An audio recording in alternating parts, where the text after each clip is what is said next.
Hola a todos, bienvenidos a una nueva inmersión profunda. Hoy nos adentramos en el mundo de la radiación. Prepárense para descubrir un montón de cosas que quizás no sabían. Es fascinante, ¿verdad? A pesar de ser invisible, la radiación nos rodea constantemente. Totalmente. Para esta inmersión nos basaremos en un artículo de Wikipedia sobre la radiación. Y déjenme decirles, hay mucho más de lo que parece. Empezamos por lo básico. ¿Qué es exactamente la radiación? Buena pregunta. Imagina la radiación como ondas que se propagan desde una fuente. Piensa en las ondas que se forman cuando tiras una piedra a un estanque. Claro. Bueno, la radiación es similar, pero en lugar de agua hablamos de energía que viaja, en forma de ondas electromagnéticas o partículas subatómicas. Entonces, cosas como la luz y el sonido son radiación. Exactamente. La luz que nos permite ver el calor que sentimos del sol, las ondas de radio que nos traen la música. Todas son formas de radiación. Y no solo eso, incluso las ondas gravitacionales, esas ondulaciones en espacio-tiempo que predijo Einstein, son un tipo de radiación. Es increíble cómo un solo concepto abarca tantos fenómenos. Pero si la radiación está en todas partes, ¿por qué a veces la consideramos peligrosa? Ahí está la clave. No toda la radiación es igual. La diferencia principal radica en la cantidad de energía que transporta. Existe la radiación ionizante y la no ionizante. ¿Y eso qué significa exactamente? Imagina que la radiación es como una pelota que lanzas. La radiación ionizante es como una pelota de béisbol lanzada a gran velocidad. Tiene suficiente energía para golpear fuerte y causar daño. En este caso, el daño sería a nivel atómico, pudiendo incluso arrancar electrones de los átomos. Y esos son intensos. ¿Y qué pasa cuando se arrancan esos electrones? ¿Causa algún problema? Puede causar un gran problema. Este proceso llamado ionización puede dañar el ADN de nuestras células, aumentando el riesgo de cáncer. Por eso la radiación ionizante como los rayos X, los rayos gamma y algunos tipos de rayos UV se considera peligrosa. Entiendo. Entonces es como si la radiación ionizante tuviera el poder de alterar la estructura de la materia a nivel microscópico. ¿Y qué hay de la radiación no ionizante? Es como una pelota más suave. Exactamente. Piensa en una pelota de tenis lanzada suavemente. No tiene suficiente energía para causar un daño real. La radiación no ionizante, como la luz visible, las ondas de radio y las microondas, tiene menos energía y por lo tanto es menos probable que cause daño a nivel celular. Por eso podemos usar nuestros teléfonos móviles y hornos microondas sin preocuparnos demasiado. Uf, menos mal. Eso me tranquiliza. Entonces la clave está en la energía que transporta la radiación. Ahora hablemos de algunos tipos específicos de radiación. Empecemos con algo que experimentamos todos los días. La radiación térmica. Me encanta ese ejemplo. Todos hemos sentido la radiación térmica. ¿Alguna vez has notado cómo el calor de una fogata te llega incluso sin tocar las llamas? Claro. Es imposible no sentirlo. Bueno, eso es radiación térmica en acción. Todos los objetos emiten radiación electromagnética y cuanto más caliente es el objeto, más energía irradia. Por eso puedes sentir el calor del sol a millones de kilómetros de distancia, pero necesitas estar mucho más cerca de una fogata para sentir su calor. Espera, entonces la razón por la que el sol nos calienta más que una taza de café es porque está mucho más caliente. Tiene sentido. Exactamente. Y esta relación entre temperatura y energía radiada se describe en la ley de Stefan Boltzmann.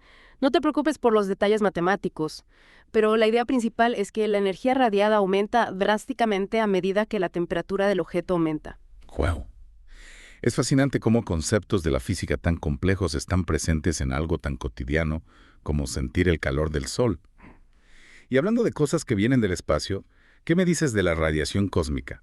Suena a algo salido de una película de ciencia ficción. Pues no está tan lejos de la realidad. El universo nos está bombardeando constantemente con partículas de alta energía provenientes del espacio exterior, llamadas rayos cósmicos. Espera, en serio. Estamos siendo constantemente alcanzados por partículas del espacio exterior. Así es. Imagina que estás caminando bajo la lluvia, estás constantemente siendo golpeado por gotas de agua.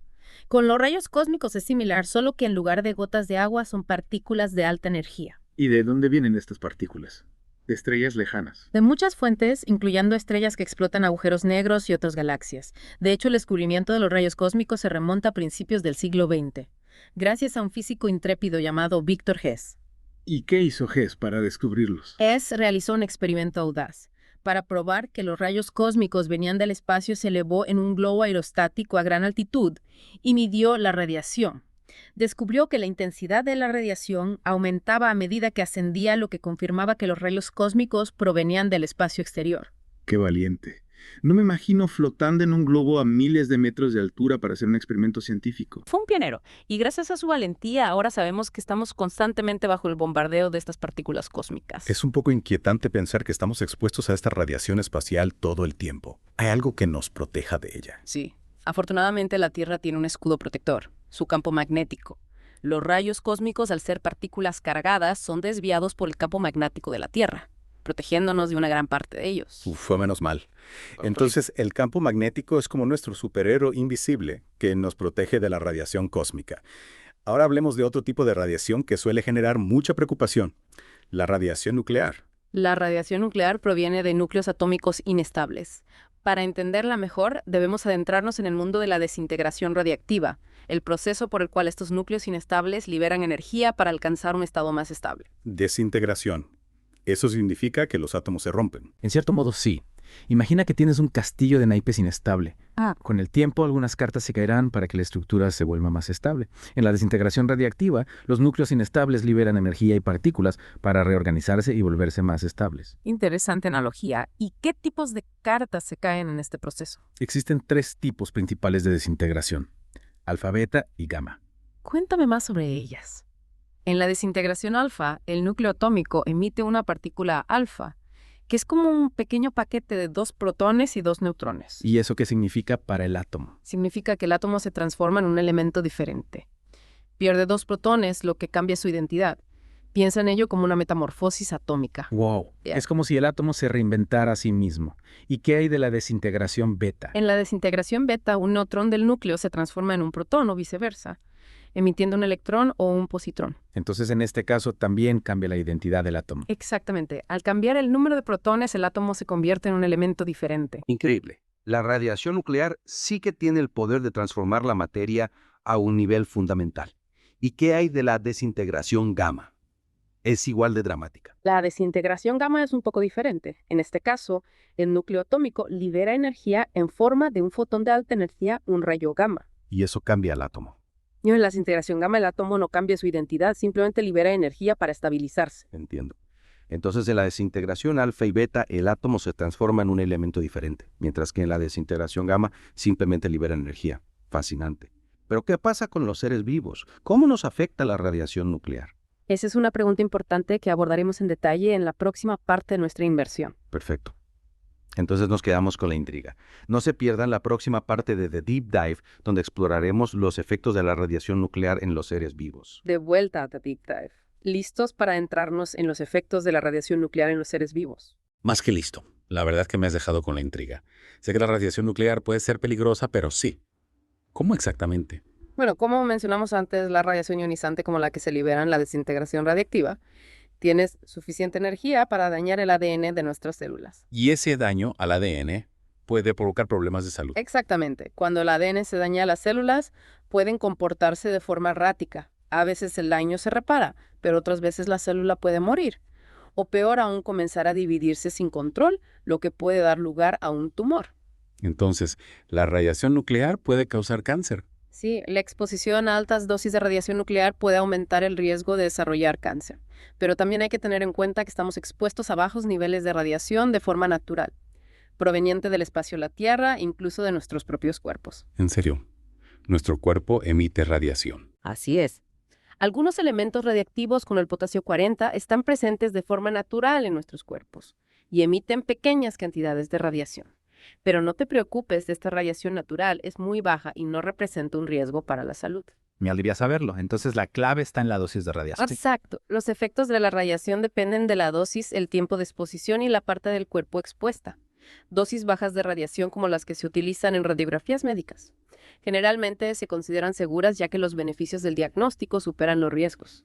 Sin embargo, exposiciones a altas dosis de radiación como las que ocurrieron en accidentes nucleares como Chernóbil pueden tener consecuencias devastadoras para la salud. Hablando de Chernóbil, ¿qué tipo de efectos tuvo la radiación en las personas que estuvieron expuestas al accidente? Los efectos de la radiación en Chernóbil fueron terribles. Las personas expuestas a altas dosis de radiación experimentaron una variedad de síntomas, incluyendo náuseas, vómitos, pérdida de cabello, quemaduras en la piel, y en los casos más graves, la muerte. A largo plazo, la exposición a la radiación también aumentó el riesgo de cáncer y otras enfermedades. Es un recordatorio escalofriante de los peligros de la radiación nuclear. Sin duda. Pero también es importante recordar que la tecnología nuclear tiene aplicaciones beneficiosas. La energía nuclear, por ejemplo, es una fuente de energía limpia que no produce emisiones de gases de efecto invernadero, y la radiación se utiliza en medicina para diagnosticar y tratar enfermedades como el cáncer. Es cierto, hay que ver las dos caras de la moneda. La radiación puede ser una herramienta poderosa, pero debemos usarla con responsabilidad y tomar medidas para minimizar sus riesgos. Totalmente de acuerdo. Ahora, volviendo al tema de los tipos de radiación, mencionamos antes la radiación térmica y la radiación cósmica. ¿Te gustaría explorar algún otro tipo? Claro. Me has quedado con curiosidad por saber más sobre la radiación solar. Sé que el sol emite radiación ultravioleta que puede ser dañina para la piel, pero ¿qué más podemos decir sobre ella? La radiación ultravioleta o radiación UV es un tipo de radiación electromagnética que proviene del Sol. Es invisible para el ojo humano, pero tiene un gran impacto en nuestra piel. ¿Qué tipos de rayos UV existen? Hay 3 tipos principales de rayos UV, UVA, UVB y UVC. Y cada uno tiene un efecto diferente en nuestra piel. Exactamente. Los rayos UV son los de mayor longitud de onda y penetran profundamente en la piel. Son los principales responsables del envejecimiento prematuro de la piel, las arrugas y la flacidez. Entonces son los culpables de las arrugas. En parte sí. Los rayos UV, por otro lado, son de menor longitud de onda y se absorben en las capas superficiales de la piel. Son los principales responsables de las quemaduras solares y el cáncer de piel. ¡Wow! Esos sí que son peligrosos. Lo son, por eso es tan importante protegerse del sol. Los rayos UVC, los de menor longitud de onda, son los más dañinos. Pero afortunadamente son absorbidos por la capa de ozono de la atmósfera y no llegan a la superficie de la Tierra. Menos mal. Entonces los rayos UV envejecen la piel, los UVC lo queman y los UVC son bloqueados por la atmósfera. Interesante. Así es. Y es importante recordar que la exposición excesiva a la radiación UV, incluso en días nublados, puede ser perjudicial para la salud. Por eso es fundamental usar protector solar, ropa protectora y gafas de sol cuando estamos al aire libre. Buenos consejos. Siempre me ha fascinado la idea de que algo invisible como la radiación pueda tener un impacto tan grande en nosotros. Es cierto. La radiación es un fenómeno poderoso que está presente en todas partes y que juega un papel fundamental en el universo. Hablando del universo, ¿cómo se utiliza la radiación en astronomía? Mencionaste antes que los astrónomos utilizan diferentes tipos de radiación para estudiar el cosmos. La radiación es una herramienta fundamental para la astronomía. Los astrónomos utilizan telescopios que detectan diferentes tipos de radiación electromagnética, como la luz visible, los rayos X, las ondas de radio y los rayos gamma, para estudiar objetos celestes como estrellas, galaxias y agujeros negros. ¿Y qué información nos proporciona la radiación sobre esos objetos? Muchísima. Por ejemplo, la luz visible nos permite ver las estrellas y las galaxias, mientras que los rayos X nos revelan la presencia de objetos calientes y energéticos, como agujeros negros y estrellas de neutrones. Las ondas de radio nos ayudan a estudiar el gas y el polvo interestelar, y los rayos gamma nos permiten observar eventos violentos en el universo, como explosiones de supernovas. Es increíble cómo la radiación nos permite mirar hacia el cosmos y desentrañar sus misterios. Totalmente de acuerdo. La radiación es una ventana al universo. Nos permite ver lo invisible y comprender mejor cómo funciona el cosmos. Fascinante. Y hablando de cosas invisibles, ¿qué me dices de la radiación a nivel atómico? Mencionaste antes que incluso los átomos de elementos no radiactivos pueden emitir radiación bajo ciertas condiciones. Sí, es un tema interesante. A nivel atómico, la radiación está relacionada con los electrones que orbitan alrededor del núcleo del átomo. Cuando un electrón salta de un nivel de energía más alto a uno más bajo, libera energía en forma de un fotón, una partícula de luz. Entonces los átomos emiten luz cuando sus electrones cambian de nivel de energía. Exactamente. Y este proceso es la base de muchas tecnologías como los láseres y las lámparas fluorescentes. Wow, no sabía que algo tan cotidiano como una lámpara fluorescente estuviera relacionado con la radiación a nivel atómico. Ahora, para ir terminando, me gustaría hacerte una última pregunta. ¿Qué avances se están haciendo en el estudio de la radiación? ¿Hay alguna nueva tecnología o descubrimiento que te parezca especialmente interesante? Hay muchos avances emocionantes en el campo de la radiación. Por ejemplo, los científicos están desarrollando nuevas técnicas para utilizar radiación en medicina, como la terapia de protones que utiliza haces de protones para destruir células cancerosas con mayor precisión. ¿Y hay algún avance en la protección contra la radiación? Sí, los investigadores están trabajando en nuevos materiales y tecnologías para proteger a los astronautas de la radiación cósmica durante los viajes espaciales de larga duración. También se están desarrollando nuevos métodos para detectar y limpiar la contaminación radiactiva de forma más eficiente. Es impresionante cómo la ciencia continúa avanzando en el campo de la radiación. Creo que hemos cubierto mucho terreno en esta inmersión. Hemos explorado la radiación desde sus fundamentos hasta sus aplicaciones y sus efectos en los seres vivos. Estoy de acuerdo. Hemos visto que la radiación es un fenómeno complejo y fascinante que está presente en todas partes y que juega un papel fundamental en el universo y en nuestras vidas. Y aún nos queda mucho por descubrir. Quizás en el futuro la radiación nos sorprenda con nuevas aplicaciones y nos ayude a comprender aún mejor el cosmos y a nosotros mismos. Sin duda alguna. La radiación, a pesar de su reputación a veces temible, es una fuerza fundamental en el universo. Totalmente. Y hoy hemos aprendido un montón sobre ella. Hemos visto que está en todas partes, desde la luz del sol hasta las profundidades del espacio, incluso dentro de nosotros mismos. Exacto. Y lo más importante es que hemos desmitificado un poco la radiación. No toda es peligrosa. La clave está en entender los diferentes tipos, sus propiedades, y cómo interactuamos con ella. Me ha encantado la analogía de la pelota para entender la radiación ionizante y no ionizante.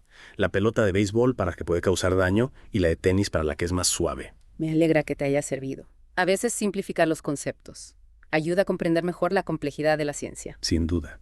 Y hablando de complejidad, hemos visto cómo la radiación juega un papel crucial en muchísimos campos, desde la medicina hasta la astronomía. Sí, desde las radiografías que nos permiten ver dentro del cuerpo humano, hasta los telescopios que detectan la radiación de galaxias lejanas.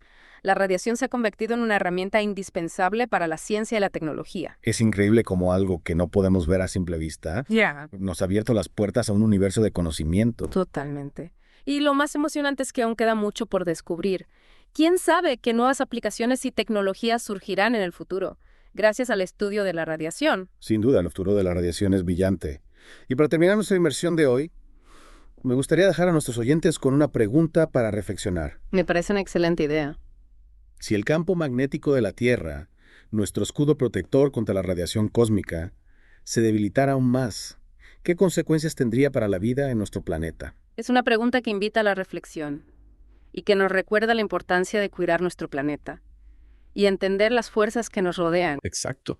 Nos invita a investigar más sobre este tema y compartir sus ideas con nosotros. Y hasta aquí nuestra inmersión profunda en el mundo de la radiación. Espero que hayan disfrutado del viaje tanto como yo. Y hasta la próxima.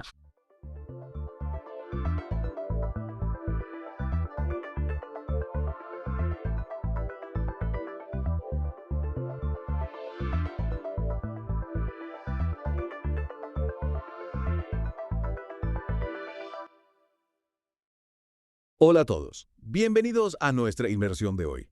Vamos a adentrarnos en el mundo de las teorías conspirativas, un tema que ya saben siempre genera debate. Totalmente.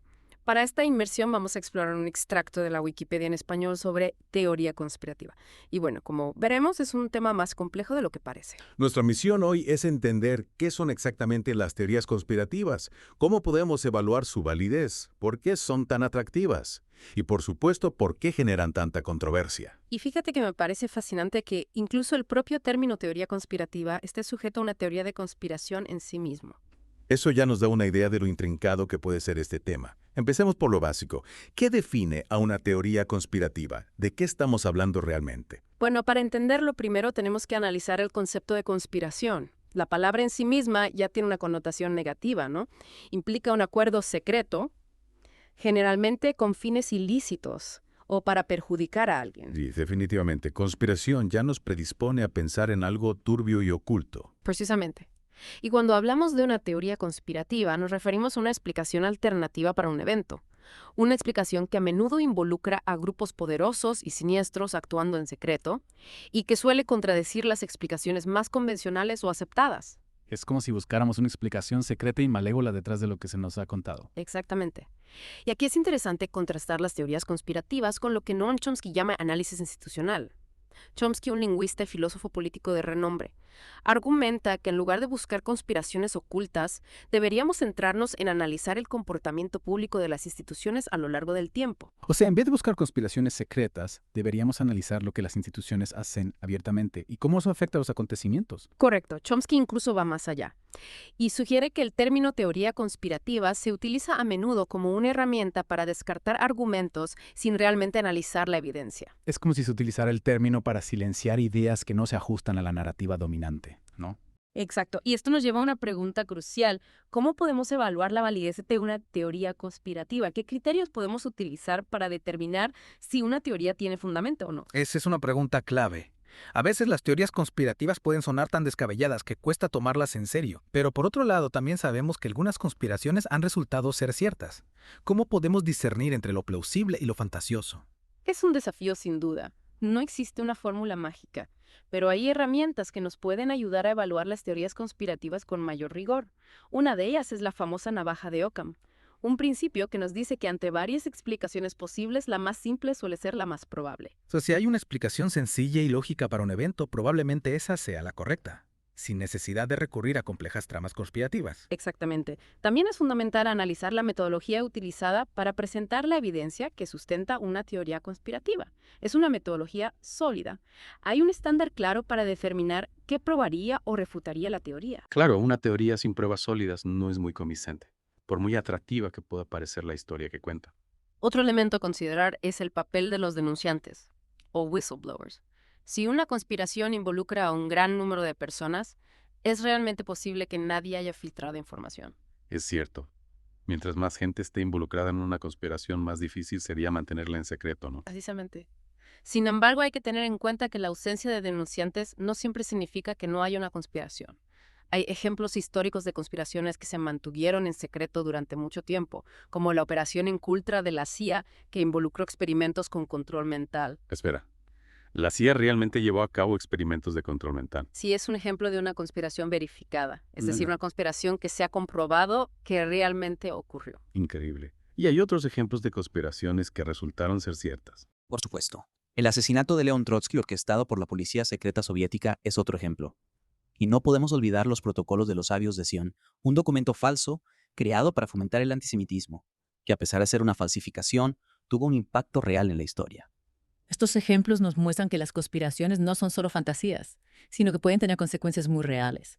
Pero entonces, ¿cómo podemos distinguir entre las teorías conspirativas que podrían tener algo de verdad y las que son pura especulación? Esa es la gran pregunta. Y para responderla, necesitamos profundizar no solo en la evidencia disponible, sino también en los factores psicológicos y sociopolíticos que influyen en la creencia en estas teorías. ¿Por qué algunas personas se inclinan a creer en conspiraciones mientras que otras las descartan de plano? Me interesa mucho saber más sobre eso. ¿Qué nos pueden decir la psicología y la sociología sobre la creencia en las teorías conspirativas? En la siguiente parte de nuestra inmersión exploraremos precisamente esos factores, que nos ayudarán a comprender mejor la complejidad de este fenómeno. Bueno, continuando con nuestra inmersión en el mundo de las teorías conspirativas, ahora vamos a explorar por qué la gente tiende a creer en ellas. Como mencionamos antes, hay factores psicológicos y sociopolíticos que influyen en esta creencia. Me parece un punto crucial. Entender las motivaciones detrás de la creencia en las conspiraciones nos puede dar una perspectiva mucho más completa sobre el tema. Empecemos por los factores psicológicos. ¿Qué sucede en nuestras mentes que nos hace más propensos a creer en conspiraciones? Pues los seres humanos tenemos una necesidad innata de encontrarle sentido al mundo que nos rodea, especialmente cuando nos enfrentamos a eventos que nos generan emociones fuertes, como tragedias, desastres naturales o crisis políticas. Es como si nuestro cerebro buscara una explicación, una causa para poder procesar lo que está sucediendo. Exactamente. En momentos de incertidumbre o miedo buscamos respuestas. Y las teorías conspirativas pueden ofrecer una sensación de orden y control en medio del caos. Y aquí entran en juego algunos mecanismos psicológicos que pueden distorsionar nuestra percepción, hacernos más vulnerables a las teorías conspirativas. ¿Puedes darnos algunos ejemplos de estos mecanismos psicológicos? Por supuesto, uno de ellos es el sesgo de confirmación, que nos lleva a buscar y seleccionar información que confirma nuestras creencias preexistentes, ignorando o minimizando la información que las contradice. Es como cuando solo leemos noticias o seguimos a personas en redes sociales que comparten nuestra visión del mundo, ¿verdad? Nos encerramos en una burbuja donde solo se refuerzan nuestras propias ideas. Sí, es un buen ejemplo. El sesgo de confirmación nos hace más propensos a aceptar información que se alinea con nuestras creencias, incluso si esa información no es precisa o está basada en evidencia débil. Entiendo. Y además del sesgo de confirmación, ¿qué otros mecanismos psicológicos pueden influir en la creencia en conspiraciones? Otro factor importante es la disonancia cognitiva, que es la incomodidad que sentimos cuando tenemos dos ideas o creencias contradictorias. Para aliviar esa incomodidad, a veces preferimos aferrarnos a una creencia, incluso si no hay mucha evidencia que la respalde, en lugar de cambiar nuestra forma de pensar. Es como si nos engañáramos a nosotros mismos para no tener que confrontar la realidad o admitir que estábamos equivocados. En cierto modo, sí. La disonancia cognitiva puede hacer que las personas se resistan a cambiar de opinión, incluso ante la evidencia, porque cambiar de opinión implicaría reconocer que estaban equivocados, lo cual puede ser incómodo o incluso doloroso para el ego. Tiene sentido. Y además del sesgo de confirmación y la disonancia cognitiva, ¿hay algún otro factor psicológico relevante? Sí, el reforzamiento social también juega un papel importante. Si estamos rodeados de personas que creen en una teoría conspirativa, es más probable que nosotros también la creamos, incluso si en el fondo tenemos dudas. Es la presión del grupo, ¿no? Sentimos la necesidad de encajar y no ser el bicho raro que cuestiona las creencias del grupo. Exacto, el reforzamiento social puede ser muy poderoso, especialmente en grupos cerrados o comunidades online, donde las teorías conspirativas se comparten y se refuerzan constantemente. Es como si la creencia en la conspiración se convirtiera en un elemento de identidad del grupo, algo que los une y los diferencia de los demás. Precisamente. Y un estudio de la Universidad de Kent demostró que las teorías conspirativas pueden influir en las personas de forma inconsciente. Tras leer teorías sobre la muerte de la princesa Diana, los participantes subestimaron cuánto habían cambiado sus propias actitudes para estar más a favor de esas teorías. Es como si las conspiraciones tuvieran un poder oculto que se filtra en nuestras mentes sin que nos demos cuenta. Eso es bastante preocupante. Me hace pensar en la importancia de ser conscientes de cómo la información nos afecta y de cómo nuestras propias creencias pueden sesgar nuestra percepción. Sin duda, es fundamental desarrollar un pensamiento crítico, cuestionar la información que recibimos y buscar fuentes confiables. Totalmente de acuerdo. Y ahora pasando a los factores sociopolíticos. ¿Cómo influye el contexto social en la creencia en las teorías conspirativas? ¿Qué elementos del entorno social pueden hacer que las personas sean más propensas a creer en conspiraciones? Bueno, a veces las teorías conspirativas nos ofrecen explicaciones simples para eventos complejos que son difíciles de comprender o aceptar. Por ejemplo, es más fácil culpar a un grupo secreto y poderoso de una crisis económica global que intentar entender la complejidad de los mercados financieros o las políticas gubernamentales. Es como buscar un chivo expiatorio, una entidad maligna a la que podemos atribuirle la responsabilidad de todo lo malo que sucede. Sí, y esto puede ser especialmente atractivo en momentos de crisis o incertidumbre social. Cuando las personas se sienten impotentes o desilusionadas con el sistema, las teorías conspirativas pueden ofrecer una sensación de control, de que al menos alguien, aunque sea un grupo malévolo, está a cargo. Entiendo. Es como si la conspiración, por más terrible que sea, nos diera una explicación, un orden al caos. Nos permite creer que a pesar de las apariencias, hay un plan, un propósito detrás de los acontecimientos, aunque ese propósito sea siniestro. Exacto. Y hablando de explicaciones, recordemos el teorema de la racionalidad de Graham Allison. Él critica la idea de que los actores en la historia siempre actúan racionalmente. A veces la incompetencia, los errores, los malentendidos o la simple burocracia pueden tener un impacto mayor que cualquier conspiración. Es un buen punto. No siempre hay una mente maestra detrás de todo. A veces simplemente las cosas salen mal o se toman decisiones equivocadas que desencadenan consecuencias imprevistas. Precisamente. Y no olvidemos el papel de los medios de comunicación. La forma en que se presentan las noticias con un enfoque en los individuos y en la búsqueda de culpables puede contribuir a la percepción de que hay conspiraciones ocultas detrás de los eventos. Es verdad. A veces los medios simplifican demasiado las cosas buscando titulares sensacionalistas o historias que generen emociones fuertes, y eso puede distorsionar nuestra comprensión de la realidad. Exactamente. Y para terminar este punto, no podemos ignorar el papel del antisemitismo en la historia de las teorías conspirativas. Los judíos han sido a menudo el blanco de estas teorías desde la Edad Media hasta la actualidad, acusados de controlar el mundo o de conspirar contra otros grupos. Es terrible cómo los prejuicios y la discriminación se alimentan de estas ideas conspirativas, creando chivos expiatorios y justificando la violencia contra grupos minoritarios. Totalmente. Ahora pasemos a otro aspecto interesante del tema conspiracionismo. Conspiracionismo. ¿Te refieres a la creencia generalizada en las conspiraciones como si fuera una forma de ver el mundo? Exacto. El conspiracionismo es una visión del mundo que ve conspiraciones en todas partes, como si la historia fuera controlada por fuerzas secretas que operan entre bastidores. El historiador Richard Hofstadter, por ejemplo, habló del estilo paranoico en la política estadounidense, una tendencia a ver conspiraciones detrás de cada evento, como si hubiera un enemigo oculto que siempre está conspirando para socavar el orden establecido. Suena un poco paranoico, la verdad. Como si se viviera con la sensación de que hay un enemigo invisible acechando en cada esquina. Lo es, pero también es un fenómeno recurrente en la historia. Frank P. Mintz, otro académico, define el conspiracionismo como la creencia en la primacía de las conspiraciones en el desarrollo de la historia. Es decir, para los conspiracionistas, las conspiraciones no son solo eventos aislados, sino la fuerza motriz detrás de todo el motor oculto que mueve los hilos del mundo. Es una visión bastante inquietante. Como si viviéramos en una película de espías donde nada es lo que parece y todos tienen un plan secreto. Sí, puede ser una visión bastante desalentadora porque implica que no tenemos control sobre nuestro propio destino, que somos marionetas en manos de fuerzas ocultas que juegan con nosotros.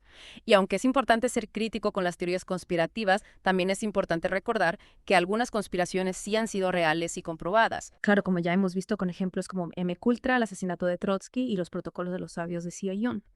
Entonces, ¿cómo podemos discernir entre una teoría descabellada y una que pueda tener algo de verdad. ¿Cómo podemos evitar caer en la paranoia del conspiracionismo sin dejar de ser críticos con las versiones oficiales de los eventos? Esta es la pregunta del millón. Y para abordarla necesitamos profundizar en el pensamiento de Karl Popper, un filósofo de la ciencia que nos ofrece herramientas para evaluar la validez de las teorías y distinguir entre lo que es ciencia y lo que es pseudociencia. Retomando nuestra inmersión, hablemos de Karl Popper, este filósofo de la ciencia que nos ofrece una perspectiva interesante sobre las teorías conspirativas. Sí me dejaste con la intriga. ¿Cómo encaja Popper en todo esto? Suena complejo. Bueno, Popper usó el término teoría conspirativa para criticar lo que llamaba historicismo, una forma de pensar que reduce la historia a explicaciones simplistas y deterministas. O sea, en vez de ver la historia como un conjunto de eventos complejos y a menudo impredecibles, el historicismo la simplifica demasiado buscando una causa única para todo, ¿no? Exacto. Popper argumentaba que las teorías conspirativas a menudo caen en esa trampa del historicismo, buscando culpables o fuerzas ocultas que supuestamente controlan todo lo que sucede. Es como si las teorías conspirativas quisieran encontrar un director detrás de la historia, un agente secreto que maneja los hilos del destino. Precisamente. Y aquí es donde entra el concepto de falsabilidad de Popper. Él argumentaba que para que una teoría sea científica debe ser falsable. Es decir, debe haber una forma de demostrar que es falsa si realmente lo es. Tiene sentido. Si no hay forma de refutar una teoría, entonces no es realmente una teoría, es solo una creencia. Exactamente. Y Popper criticaba a muchas teorías conspirativas por no ser falsables. Al basarse en la idea de que hay información oculta o manipulada, estas teorías se protegen a sí mismas de la refutación. Es como si dijeran, no hay pruebas porque la conspiración las ha ocultado, lo que las hace imposibles de refutar. Correcto. Y aunque Popper era crítico con las teorías conspirativas, también reconocía que las conspiraciones existen en la vida real. No se trata de negar la posibilidad de que grupos de personas organicen en secreto para lograr sus objetivos, sino de ser cautelosos al evaluar las explicaciones que se basan en conspiraciones ocultas y omnipresentes, ¿no? Siento. Entonces la clave está en encontrar un equilibrio entre el escepticismo y la apertura a nuevas ideas. No podemos descartar todas las teorías conspirativas de plano, pero tampoco podemos creer todo lo que leemos. Exacto. Necesitamos usar nuestro pensamiento crítico, evaluar la evidencia, considerar múltiples perspectivas y estar siempre dispuestos a cuestionar nuestras propias creencias. Me parece un excelente consejo para navegar por el complejo mundo de la información, no solo en relación a las teorías conspirativas, sino en general. Totalmente de acuerdo. Y para ir cerrando nuestra inmersión, recordemos algunos ejemplos de conspiraciones que resultaron ser ciertas. La operación MKUltra de la CIA, el asesinato de Leon Trotsky, la manipulación de información para justificar guerras del Watergate. Estos casos nos demuestran que el poder puede corromper y que no siempre podemos confiar en las versiones oficiales de los eventos. Es verdad. A veces la realidad supera la ficción, y lo que parece una teoría conspirativa descabellada puede resultar ser una verdad incómoda. Exacto. Y esto nos lleva a una reflexión final. Si algunas teorías conspirativas han sido probadas como ciertas, ¿cómo podemos discernir cuáles podrían tener algo de verdad y cuáles son pura fantasía? ¿Y qué nos dice esto sobre nuestra comprensión del poder, la historia y la naturaleza humana? Qué preguntas tan profundas. Creo que nos dejas con mucho en qué pensar. Me alegro. Espero que esta inmersión les haya dado herramientas para analizar la información con ojo crítico y para seguir explorando el fascinante y a veces perturbador mundo de las teorías conspirativas. Muchas gracias por guiarnos en esta inmersión. Ha sido un viaje fascinante lleno de información y reflexiones. Y a todos nuestros oyentes los invitamos a seguir explorando, cuestionando y buscando la verdad detrás de las historias que nos cuentan. Hasta la próxima.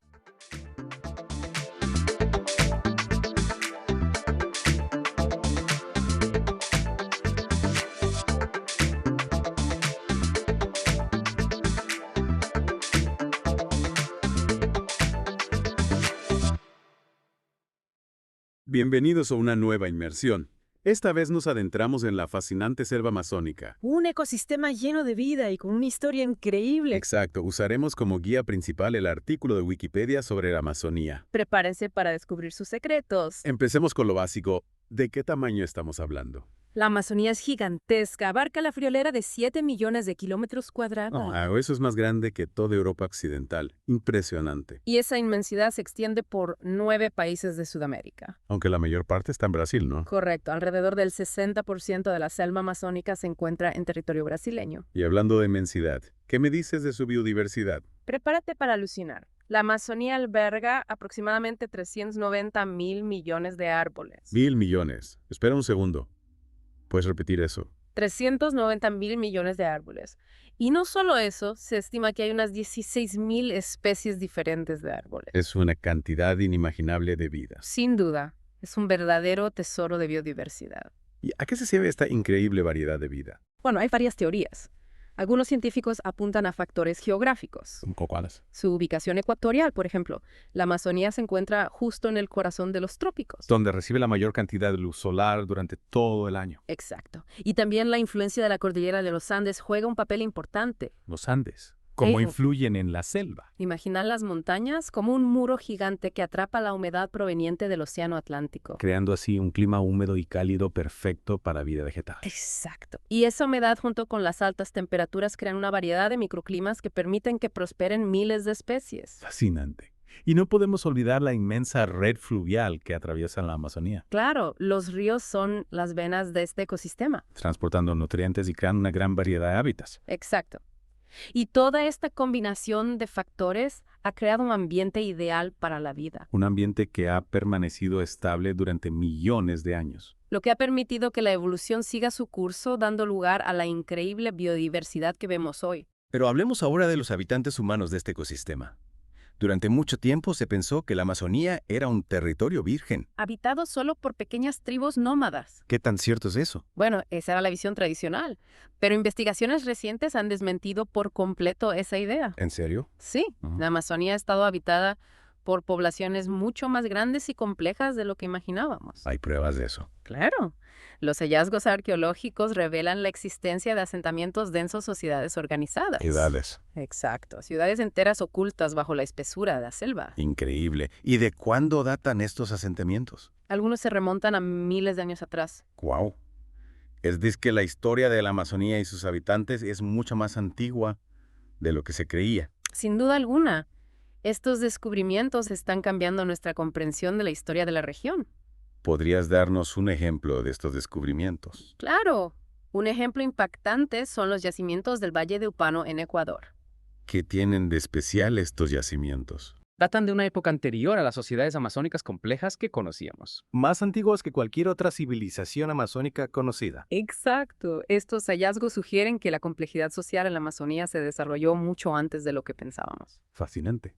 Y hay otros descubrimientos que apoyen esta idea de una Amazonía poblada y organizada. Sí, por ejemplo, se han encontrado geoglifos en áreas deforestadas. Geoglifos. ¿Qué son exactamente? Son figuras geométricas gigantescas trazadas en el terreno. Como las líneas de Nazca en Perú. Algo así. Pero en la Amazonía los geoglifos suelen ser figuras geométricas como círculos cuadrados y hexágonos. ¿Y qué nos dicen estos geoglifos sobre la vida de las antiguas culturas amazónicas? Bueno, los geoglifos junto con otros hallazgos arqueológicos sugieren que la Amazonía precolombina no era un espacio virgen. Entonces no era una selva pristina intocada. No, la evidencia apunta a que la selva ha sido moldada por la mano del hombre durante milenios. En serio. Es decir, que los humanos han estado modificando la selva amazónica durante miles de años. Exactamente. Los indígenas amazónicos no solo vivían en la selva, sino que la gestionaban y la modificaban para satisfacer sus necesidades. Interesante. ¿Y qué tipo de modificaciones realizaban? Hay evidencia de prácticas como la jardinería forestal, la gestión de recursos y la creación de la terra preta. Terra preta. Eso no es un tipo de tierra muy fértil. Sí, terra preta significa tierra negra en portugués. ¿Y qué tiene que ver este tipo de tierra con las antiguas culturas amazónicas? Pues resulta que la terra preta no es un fenómeno natural. No es natural. No. Fue creada por los indígenas a través de técnicas sofisticadas de manejo del suelo. ¿En serio? ¿Cómo lo hacían?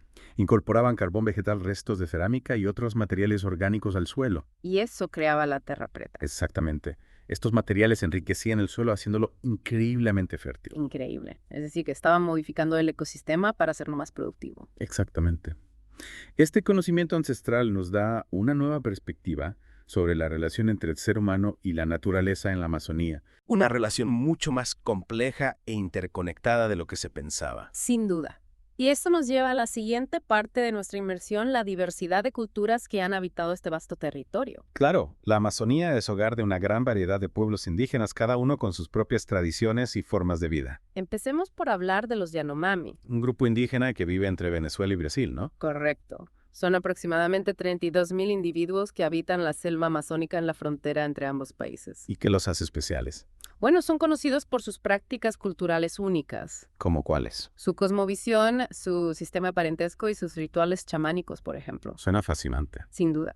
Y lamentablemente también son conocidos por su historia de conflicto y violencia. ¿A qué te refieres?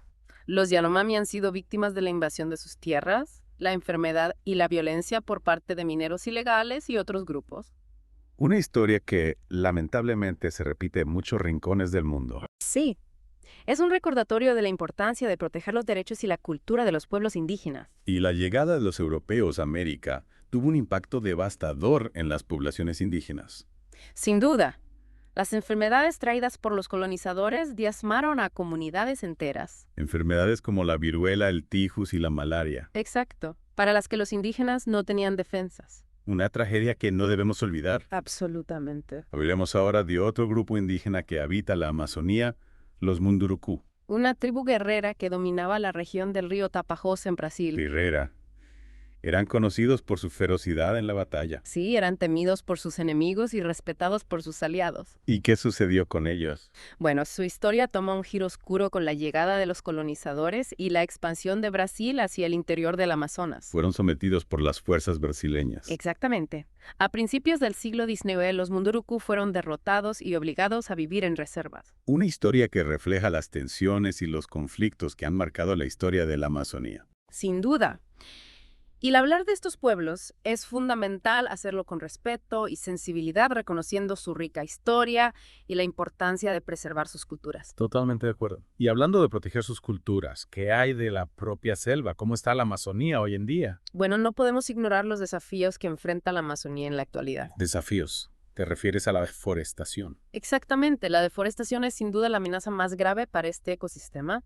Es desgarrador pensar en la cantidad de selva que se pierde cada año. Es realmente alarmante. La tala indiscriminada, la agricultura y la minería están causando estragos. ¿Y todo esto qué impacto tiene en el ecosistema? Las consecuencias son devastadoras. La deforestación no solo destruye hábitats vitales, sino que también libera enormes cantidades de carbono a la atmósfera. Exacto. Lo que a su vez contribuye al cambio climático. Un círculo vicioso que nos afecta a todos. Sin duda alguna. Ante este panorama tan desalentador, ¿hay alguna esperanza para la Amazonía? Sí, por supuesto que hay esperanza. En serio, me alegra escuchar eso. Se están llevando a cabo diversas iniciativas para proteger este tesoro natural. ¿De qué tipo de iniciativas estamos hablando? Bueno, por un lado se están creando áreas protegidas. Como parques nacionales y reservas. Exacto. Estos espacios protegidos ayudan a salvaguardar la biodiversidad y los ecosistemas. Es una buena noticia y hay otras medidas que se estén tomando. Sí, también se están implementando programas de manejo forestal sostenible. Manejo forestal sostenible. ¿Eso qué significa? Significa aprovechar los recursos de la selva de manera responsable. Sin comprometer su futuro. Exactamente. Se trata de encontrar un equilibrio entre las necesidades humanas y la preservación del medio ambiente. Un equilibrio que es fundamental para la supervivencia de la Amazonía. Sin duda alguna. Claro. Y no podemos olvidar la importancia de empoderar a las comunidades indígenas. A los guardianes de la selva. Exacto. Ellos tienen un conocimiento profundo del ecosistema. Y sus prácticas tradicionales son claves para la conservación. Sin duda, reconocer sus derechos territoriales y apoyar sus iniciativas es fundamental para proteger la Amazonía. Es inspirador ver cómo diferentes actores se unen para defender este lugar tan especial. Sí, gobiernos, organizaciones no gubernamentales y comunidades indígenas están trabajando juntos. Para asegurar un futuro sostenible para la Amazonía. Exacto. Y no olvidemos que cada uno de nosotros puede jugar un papel importante. Nosotros, ¿cómo podemos contribuir desde nuestra posición? Hay muchas cosas que podemos hacer. Por ejemplo, podemos empezar por informarnos sobre la problemática de la deforestación. La información es poder, ¿no? Exacto. Cuanto más sepamos sobre las causas y las consecuencias de la deforestación, más conscientes seremos de la importancia de proteger la Amazonía. Correcto. Y también podemos consumir productos de manera responsable. ¿A qué te refieres? Elegir productos que provengan de fuentes sostenibles. Que no contribuyan a la deforestación. Exacto. Y apoyar a las empresas que se preocupan por el medio ambiente. Pequeñas acciones que pueden marcar la diferencia. Sin duda.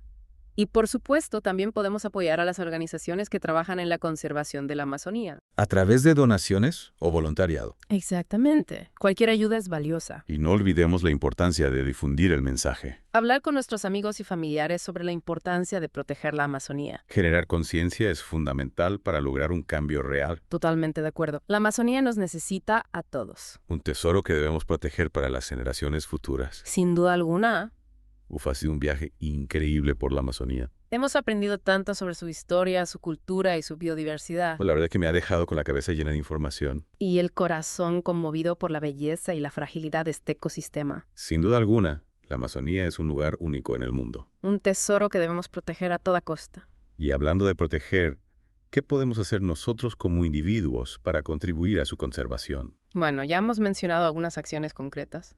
Como informarnos, consumir de manera responsable y apoyar a las organizaciones que trabajan en la protección de la Amazonía. Exacto, cada pequeño gesto cuenta. Y no olvidemos la importancia de difundir el mensaje. Hablar con nuestros amigos y familiares sobre la importancia de proteger la selva. Generar conciencia es clave para lograr un cambio real. Sin duda, la Amazonía nos necesita a todos. Bueno, y ahora para cerrar con broche de oro, esta fascinante inversión en la Amazonía. Me gustaría dejar a nuestros oyentes con una pregunta para reflexionar. Adelante. ¿Cuál es la pregunta? Si la Amazonía, como hemos visto, ha sido moldeada por la mano del hombre durante milenios, ¿qué significa ser un guardián responsable de este ecosistema en el siglo XXI? Una pregunta que nos invita a pensar en nuestro papel en la historia de la Amazonía. Y en las acciones que podemos tomar para asegurar un futuro sostenible para este tesoro natural. Una pregunta que nos deja con la responsabilidad de actuar. Y la esperanza de que juntos podemos hacer una diferencia. Queridos oyentes, ha llegado el momento de despedirnos. Esperamos que hayan disfrutado de este viaje sonoro por la selva amazónica. Y que les haya inspirado a seguir explorando y aprendiendo sobre este lugar mágico. Un lugar que nos recuerda la inmensa belleza y la fragilidad de nuestro planeta. Hasta la próxima aventura sonora.